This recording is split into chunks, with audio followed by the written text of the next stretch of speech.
संसद में कृषि संबंधी विधेयक पास कराने के विरोध में कांग्रेस कार्यकर्ताओं ने लाल बत्ती चौक से लघु सचिवालय तक प्रदर्शन किया। कांग्रेस के प्रदेश प्रभारी विवेक बंसल के नेतृत्व में कांग्रेसियों ने राष्ट्रपति के नाम डीसी को ज्ञापन सौंपा। राष्ट्रपति से विधेयक रद्द करने की मांग की। कांग्रेस ने कहा है कि अगर विधेयक रद्द नहीं हुए तो किसान बर्बाद हो जाएंगे। कांग्रेसियों ने इसे पूंजीपतियों के पक्ष का विधेयक बताया। बंसल ने कहा कि देश भर में विरोध के बावजूद जिद्दी भाजपा सरकार ने तीनों कृषि विधेयक लाकर देश, किसान व मजदूरों को बर्बाद करने का काम किया है। तीनों ही विधेयक किसानों के हित में नहीं है। अब पूरे देश व देशवासियों समेत कांग्रेस की भी राष्ट्रपति से ही उम्मीद है। पूरा देश राष्ट्रपति से मांग करता है कि तीनों ही विधेयकों को रद्द करके देश, किसान व मजदूरों को जीवन दान दे। जब तक ये तीनों ही विधेयक रद्द नहीं हो जाते तब तक कांग्रेस किसानों के हकों की लड़ाई में किसी भी प्रकार से कमी नहीं रहने देगी।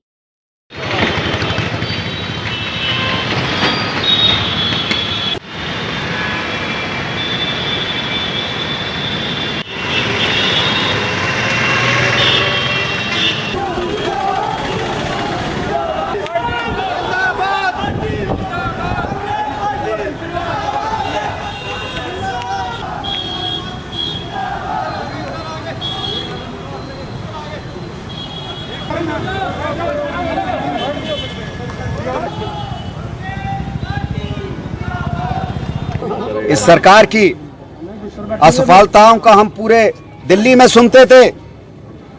यहां आके आप लोगों से बात की तो पता चला कि कहानी इससे भी ज्यादा विरध है, असफलताएं इससे भी ज्यादा अनगिनत है। पर यहां की जनता कहीं ना कहीं ठगा सा महसूस कर रही है कि उसको ठगा गया है। लुभावने आश्वासन और वादों के सहारे आज हम आए हैं उनका हाथ थामने, किसानों का हाथ थामने, उनको सहारा देने और उनका संबल बनने और इस देश की आत्मा और देश की आत्मा की आवाज को देशव्यापी स्तर पर उसे बुलंद करने। मैं सिर्फ इतना कहना चाहूंगा कि इस बिल जो सही माने में राजनीतिकरण नहीं कर रहा हूं, ईमानदारी से मैंने आपके सामने उदाहरण दिया अमेरिका के, मैंने उदाहरण दिया जर्मनी के, पाश्चात्य देशों में जहां खुला बाजार है वहां किसानों की क्या हालत है। उन उदाहरणों को देखिए। कहते हैं ना कि लोगों की असफलताओं को देख के सबक लिया जाता है।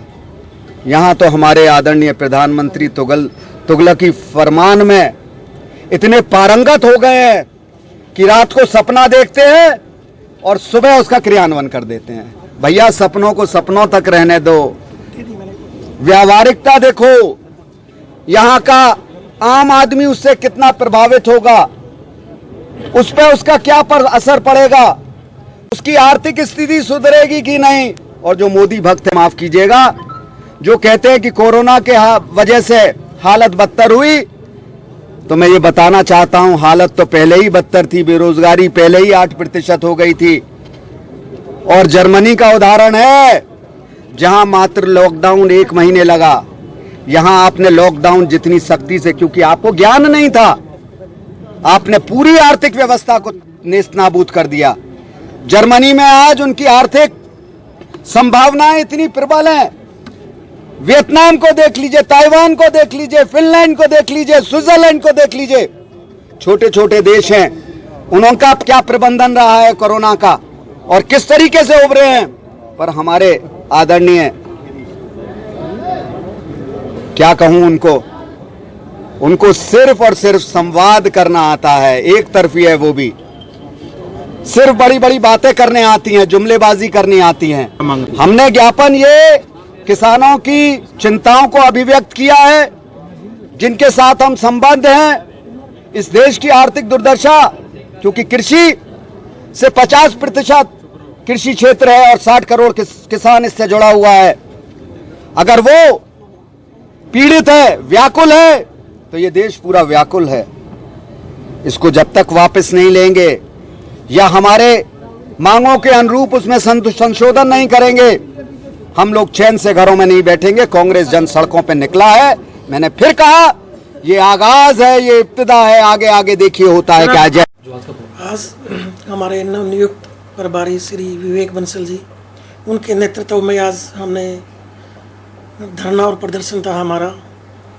आज हमने डीसी साहब के माध्यम से महामहिम राष्ट्रपति जी के नाम ज्ञापन दिया। जो ये 3 अध्यादेश भाजपा सरकार लेके आई है किसानों के विरुद्ध, जिसमें हर चीज़ किसानों के खिलाफ है, आढ़ती के खिलाफ है, मजदूर के खिलाफ है। कोई भी व्यक्ति इस अध्यादेश से खुश नहीं है।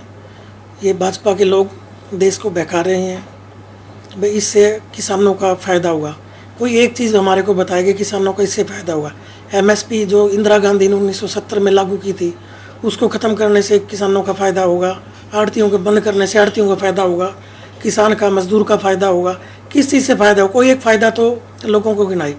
उसी को लेकर आज हमारे विवेक बंसल जो नए प्रभारी, उनके नेतृत्व में हमने डीसी के माध्यम से महामहिम राष्ट्रपति जी को ज्ञापन दिया है। इस काले कानून को वापस ले और ऐसे कानून बनाए, ऐसी कोई व्यवस्था करे सरकार जिससे आम आदमी का फ़ायदा हो, किसानों को अपनी फसल का पूरा कीमत मिले और वो अपना जीवन यापन बढ़िया से कर सके। कांग्रेस की हमेशा एक नीति रही है, उसने आम आदमी के लिए काम किया है और आगे भी अब भी हमारा ये जमींदार से, आड़ती से वादा है। हम आखिरी वक्त तक उनकी लड़ाई लड़ेंगे। जब तक वो सड़क पर रहेंगे हम उनके साथ रहेंगे। कल 20 तारीख के धरने में भी हर धरने के ऊपर हमारे नेता उनके साथ धरने पर बैठे और आगे भी जब तक ये कानून में बदलाव नहीं होता, उनकी भलाई के लिए कानून लागू नहीं होता, पूरी कांग्रेस हर वक्त जमींदार के साथ, आड़ती के साथ, किसान के साथ, मजदूर के साथ कंधे से कंधा मिलाकर सड़कों पर नजर आएगी। हरियाणा फ्रेश शुद्ध घी का नाम बड़ा, शुद्धता की कसौटी पर खरा। हरियाणा फ्रेश एगबाग शुद्ध घी, स्वाद घर के घी जैसा। हरियाणा फ्रेश शुद्ध घी। पानीपत ब्रेकिंग न्यूज पर ताजा तारीन समाचार देखने के लिए आज ही चैनल को सब्सक्राइब करके बेल आइकन दबाएं ताकि आपको ताजा खबरों के अपडेट मिलते रहें। देखते रहिए पानीपत ब्रेकिंग न्यूज।